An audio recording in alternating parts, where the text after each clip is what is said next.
আমি আশা করি এই মেলার মাধ্যমে আমাদের সম্মুখে যে মেসেজ রাখা হয়েছে সেটা হলো খেলো ত্রিপুরা, সুস্থ ত্রিপুরা, নেশামুক্ত ত্রিপুরা।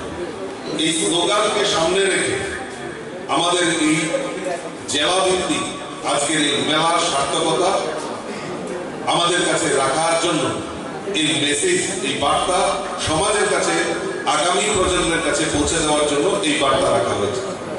আমার পূর্ববর্তী বক্তা উনি বলছিলেন যে আগামী 12ই জানুয়ারি আমাদের যুব দিবস। আমরা জানি স্বামী বিবেকানন্দের জন্মদিন উপলক্ষে আমরা 12ই জানুয়ারি আমরা এই যুব দিবস আমরা উদযাপন করে থাকি। আমাদের দেশের যশস্বী প্রধানমন্ত্রী নরেন্দ্র মোদীজির নেতৃত্বে উনি সেটা চালু করেছেন। এই যুব দিবসকে সামনে রেখে জেলা ভিত্তিক স্টেট লেভেল অর্গানাইজ হয়ে 12 জানুয়ারি দিল্লিতে ভারত মণ্ডপে তার বিশাল আয়োজন, যুব সমাবেশের আয়োজন করা হয়। মাননীয় প্রধানমন্ত্রীও এই যুবকদের ইন্টারেক্ট করে যে 2047-এ যে বিকশিত ভারতের কথা উনি বলছেন, যুবকরা কিভাবে চিন্তা ভাবনা করছেন সেই নিয়ে অনেক আলোকপাত হয়। তারই প্রস্তুতি হিসাবে আজকে আমরা জেলা ভিত্তিক বিভিন্ন জায়গায়, আজকে সারা ত্রিপুরা রাজ্যে জেলা ভিত্তিক এই সম্মেলন অনুষ্ঠিত হবে, তারপর স্টেট লেভেলে। আমি দেখছি গত বছরও আমি সেটা দেখেছি যে এই মেলাকে, এই যে গ্যাদারিং আমাদের যুব সমাজকে একটা উদ্বুদ্ধ করে থাকে, অনুপ্রেরণা জুগিয়ে থাকে এবং যুবকরা কিভাবে চিন্তা ভাবনা করছে, এই সমাজকে কিভাবে এগিয়ে নিয়ে যাওয়া এবং সমাজকে পরিবর্তন করা, সেই দিশাকে সামনে রেখে আমাদের যুব সমাজ এখন জাগ্রত হয়েছে। তো যুব সমাজের কাছে যারা আমাদের এই যুব সমাজকে রক্ষা করতে হবে, সবচেয়ে বড় জিনিস হলো এই যুব সমাজকে আমাদের রক্ষা করতে হবে। কেন রক্ষা করতে হবে? কারণ তারাই আগামী দিনের আমাদের ভবিষ্যৎ, আমাদের দেশ, আমাদের সমাজ, তারাই নেতৃত্ব দেবে। কাজেই তারা যদি বিপথে পরিচালিত হয় তাহলে আমাদের এই সমাজ, আমাদের এই রাষ্ট্র ধ্বংসের দিকে এগিয়ে যাবে। কাজেই এই যুব সমাজকে উদ্বুদ্ধ করা, যুব সমাজকে একত্রিত করা, সেই সংকল্প নিয়ে আমাদের দেশের যশস্বী প্রধানমন্ত্রী এই যুব দিবসকে, যুবকদেরকে জাগরণের জন্য উনি আমাদের এই যুব সম্মেলনে আয়োজন করার জন্য উদ্বুদ্ধ করেছেন। এই যুব উৎসব এর মাধ্যমে আমাদের সরকারের কি চিন্তা ভাবনা, চেতনা।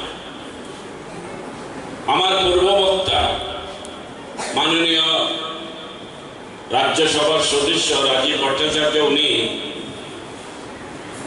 ওনার মন থেকে বলে গেছেন, আসলে আজকের এই যুব সমাজ আমাদের রাজ্যের, আমাদের দেশের ভবিষ্যৎ।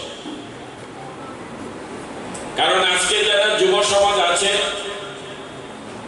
তারাই আগামী দিন দেশ চালাবে, রাজ্য চালাবে, সমাজ চালাবে এবং এই রাজ্যে এবং এই দেশে যারা দেশবাসী, রাজ্যবাসী আছে তাদের দায়িত্ব নিয়ে তাদের সেবা করবে। এটাই আমাদের সরকারের চিন্তা ভাবনা। শুধু সেটা বললে হবে না, ভাবলে হবে না, সেটাকে বাস্তবায়িত করার জন্য তাদেরকে তৈরি করা, অর্থাৎ তারা যেন সত্যি সত্যিকারে তারা একজন সুনাগরিক হয়।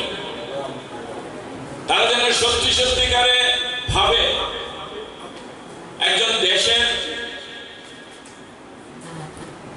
রাষ্ট্রবাদী ব্যক্তি তৈরি হয়, অর্থাৎ রাষ্ট্রের প্রতি তার যেন চিন্তা ভাবনা চেতনা জাগ্রত হয়।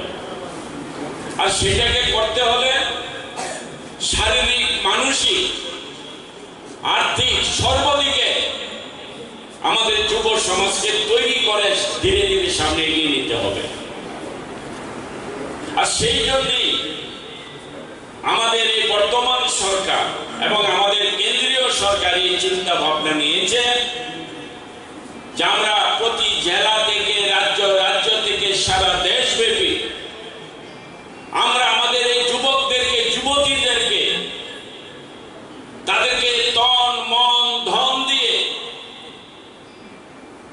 তাদেরকে সত্যিকারের দেশ তৈরি করার কারিগর বানানোর এই প্রচেষ্টা। তাই এই ধরনের যুব উৎসব অর্থাৎ শারীরিক, মানসিক সর্বদিক, আর সেই জন্যই এই উৎসবের মধ্যে বিভিন্ন রকমের, যে আমাদের ডেপুটি ডাইরেক্টর বলে গেছে এই উৎসবে কি কি কার্যক্রম হবে, কি কি অনুষ্ঠান হবে। কারণ প্রত্যেকগুলি অনুষ্ঠান এবং কার্যক্রম যারা যুবক যুবতী তাদের এই বয়সকালের মধ্যে যুক্ত আছে, সুতরাং তাদের যে বয়স এবং বয়স অনুসারে যদি আমরা তাদেরকে সেই অনুপ্রেরণা না দিতে পারি তাহলে তারা এখানেই তাদের মোটিভ হয়তো ঘুরে যেতে পারে। সেই জন্য